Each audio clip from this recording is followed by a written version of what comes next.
नमस्कार, राधे राधे। हिंदू नववर्ष की आप सभी को हार्दिक शुभकामनाएं। परमपिता परमेश्वर से आग्रह है कि आप सबके घर में सुख शांति बनी रहे, दुर्गा जी की कृपा बनी रहे। बाधा हरन्ति भक्तानां या देवी कृपामयी सर्वभीष्टं प्रदा देवी मां हनुमंता नमोस्तुते। आपको मालूम है 22 मार्च 2023 से दिन बुधवार से चैत्र की नवरात्रि प्रारंभ हो रही हैं, जो 30 मार्च 2023 दिन गुरुवार तक चलेगी। इन नवरात्रों में व्यक्ति अपने घर पर कलश की स्थापना करता है। अगर कलश की स्थापना विधिवत तरीके से किया जाए तो व्यक्ति को रिद्धि सिद्धि की प्राप्ति होती है और उसकी जो मन में आकांक्षाएं हैं उनकी भी पूर्ति होती है। और यदि कलश की स्थापना सही तरीके से नहीं की जाए तो आशानुकूल उसको सफलता प्राप्त नहीं हो पाती है। घट की स्थापना जो होती है, घट की स्थापना में भी कुछ सावधानी रखने की ज़रूरत है। तो और मुहूर्त पे अगर कलश स्थापना की जाती है तो अत्यधिक शुभ फलदायक माना जाता है। मुहूर्त के संबंध में मैंने पहले एक वीडियो बनाया है, आप लोगों ने देख लिया होगा, फिर भी हम आपको रिपीट कर देते हैं, उसकी पुनरावृत्ति कर देते हैं। कलश की स्थापना है जो 22 मार्च को सुबह सूर्योदय से मतलब 6:18 से लेकर के 7:31 तक जो प्रथम मुहूर्त रहेगा, इसमें मीन लग्न और लाभ की चौघड़ियाँ रहेगी। ये मुहूर्त सर्वश्रेष्ठ रहेगा। इसके बाद में इस समय आप कलश की स्थापना नहीं कर पाते हैं, घट की स्थापना नहीं कर पाते हैं, तो आप सुबह 10:30 से लेकर के 11:08 तक वृष लग्न में और शुभ की चौघड़िया में भी आप कलश की स्थापना, घट की स्थापना कर सकते हैं। ये मुहूर्त भी आपके लिए लाभदायक सिद्ध होगा।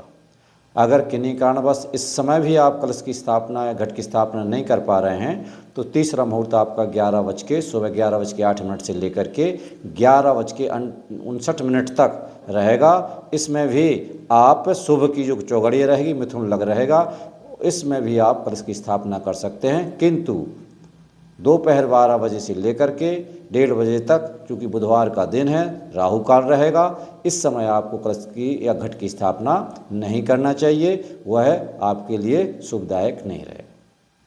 कोशिश करना चाहिए कि दोपहर के पहले घट की स्थापना हो जाए।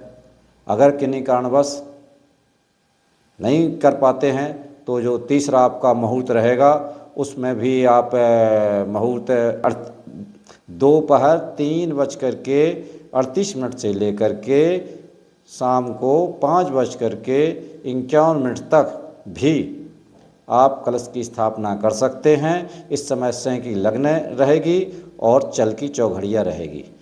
कोशिश करना चाहिए कि सूर्यास्त के बाद घट की स्थापना ना हो, क्योंकि घट की स्थापना सूर्यास्त के बाद नहीं की जाती है।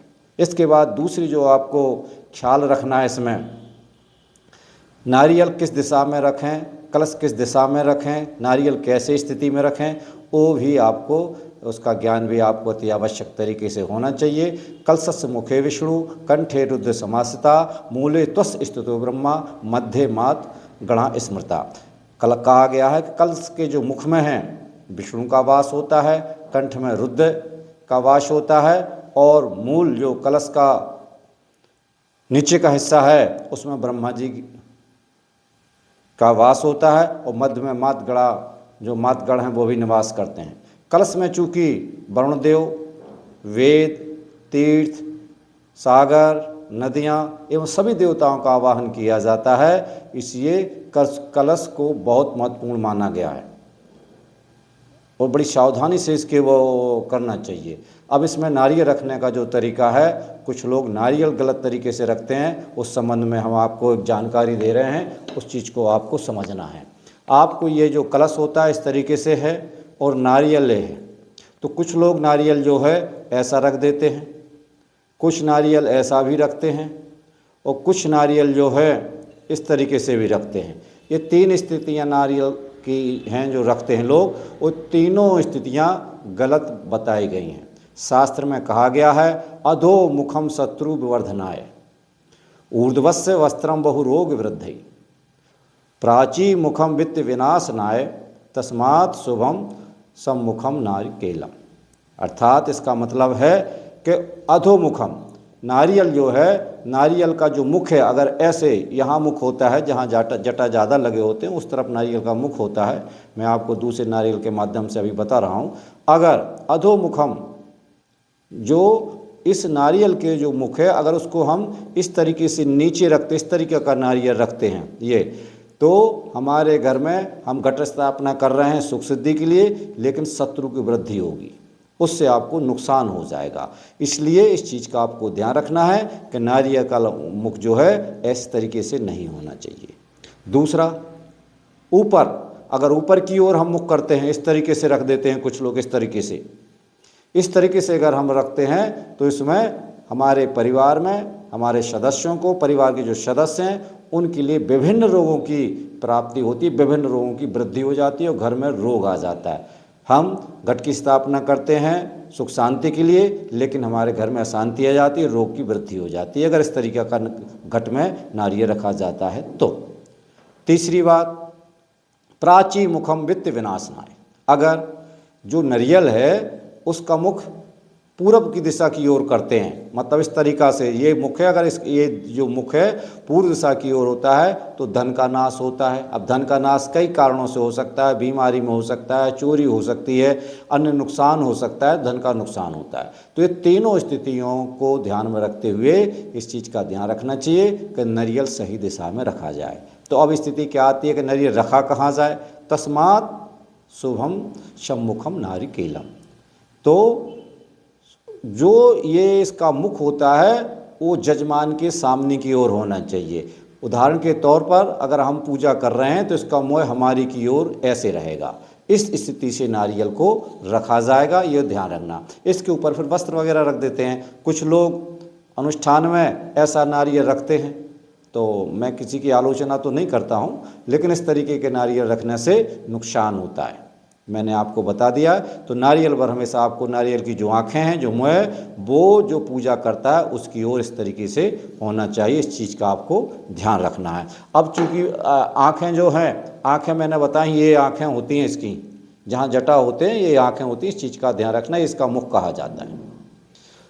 बर हमेशा जो कलश है, कलश के लिए, घट के लिए कोशिश करना चाहिए कि आपको वो पूर्व दिशा की ओर, उत्तर दिशा की ओर या पूरब और उत्तर का जो कोना है जिसको ईशान कोण बोलते हैं उसमें घट की स्थापना करना चाहिए।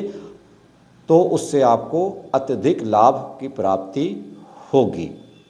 एक बात और, घट की स्थापना में ध्यान रखना है, और जो ज्योति भी जलाते हैं उसका भी ध्यान रखना है। अगर घी की अगर आप ज्योति जलाते हैं, अखंड ज्योति, उससे सुख शांति की प्राप्ति होती है, और जो अखंड ज्योति जलती है वो कायदे से घी की ही जलाना चाहिए। लोग तेल की जलाते हैं, तो मेरे मत के अनुसार तो तेल की ज्योति जो है, दीपक जो है, वो नहीं जलाना चाहिए। पूजन अर्चना के लिए अगर शुभ सकारात्मक ऊर्जा अगर घर में बढ़ाना है तो शुद्ध घी का ही प्रयोग करना चाहिए।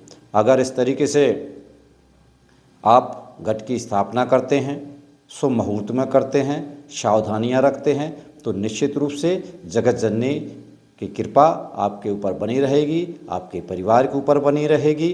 तो इन बातों का आपको विशेष रूप से ध्यान रखना है, क्योंकि जो घट कलश में सभी देवताओं का वास होता है, उनकी पूजन की जाती है, इसलिए उसका विधान से उस कलश की स्थापना होना अति आवश्यक है। आप देखते रहिए ज्योतिष धारा प्रवाह चैनल, सब्सक्राइब कीजिए एवं शेयर कीजिए। नमस्कार, राधे राधे।